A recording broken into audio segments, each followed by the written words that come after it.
ಅವ್ರು ರೆಡಿ ಆದ್ರು, ಅವ್ರಿಗೊಂದು ಶೌಚಾಲಯ ವ್ಯವಸ್ಥೆ ಸರಿಯಾಗಿದೆಯಾ?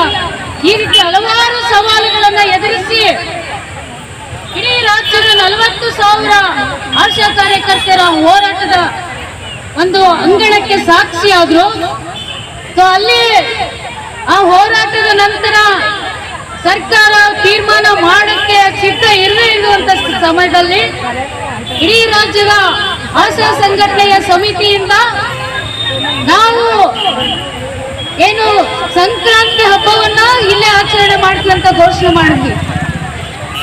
ನಾವು ಹೇಗೆ ಪೇಮೆಂಟ್ ನ ಕೊಡ್ತೀವಿ ಅಂತ ಘೋಷಣೆ ಮಾಡಿ ಹೋದವರು ಈಗ ಜನವರಿ ಮುಗೀತು, ಫೆಬ್ರವರಿ ಮುಗೀತು, ಮಾರ್ಚ್ 15 ಕಳೀತಾ ಇದೆ. ಇವತ್ತಿಗೂ ಸಹ ಅವರು ಏನು ಮಾಡ್ಬೇಕು? ಆದೇಶ ಮಾಡ್ಬೇಕು. ಏನ್ ಮಾಡ್ಬೇಕಂತ ಹೇಳ್ತವ್ರೆ? ಆದೇಶ ಮಾಡ್ಬೇಕಂತ ಹೇಳ್ತವ್ರೆ. ಸೊ ಇಬ್ರು ಸೇರಿ ಗೇಮ್ ಮಾಡ್ತಾ ಇದ್ದಾರೆ.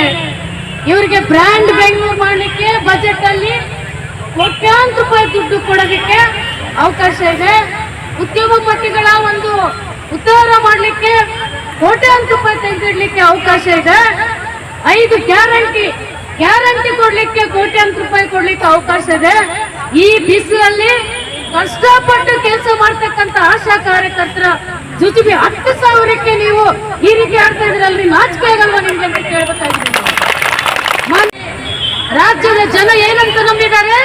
ಆಶಾ ಕಾರ್ಯಕರ್ತರ ಪೇಮೆಂಟ್ ಹೆಚ್ಚಿಗೆ ಆಗಿದೆ ಅಂತ ನಂಬಿದ್ದಾರೆ. ನೀವು ನಿಮ್ಮ ಅಧಿಕಾರಿಗಳ ಮೂಲಕ ಇನ್ನೂ ಆದೇಶ ಮಾಡಿಸಕ್ಕಾಗಿಲ್ಲ. ಅಧಿಕಾರಿಗಳು ಒಂದ್ ರೀತಿ ಡ್ರಾಮಾ ಮಾಡ್ತಾ ಇದ್ದಾರೆ, ಸರ್ಕಾರದವರು ಇನ್ನೊಂದು ರೀತಿ ಡ್ರಾಮಾ ಮಾಡ್ತಾ ಇದ್ದಾರೆ, ಆರೋಗ್ಯ ಅಧಿಕಾರಿಗಳು ಮತ್ತೊಂದು ರೀತಿ ಡ್ರಾಮಾ ಮಾಡ್ತಾ ಇದ್ದಾರೆ.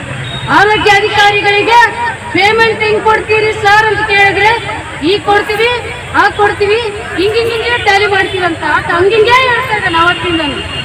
ಹಂಗಂಗೆ ಕೊಡ್ತೀವಿ ಅಂತ. ಯಾಕೆ ಕೊಡ್ತೀರಿ? ಯಾವ್ದ್ರ ಮೂಲಕ ಕೊಡ್ತೀರಿ?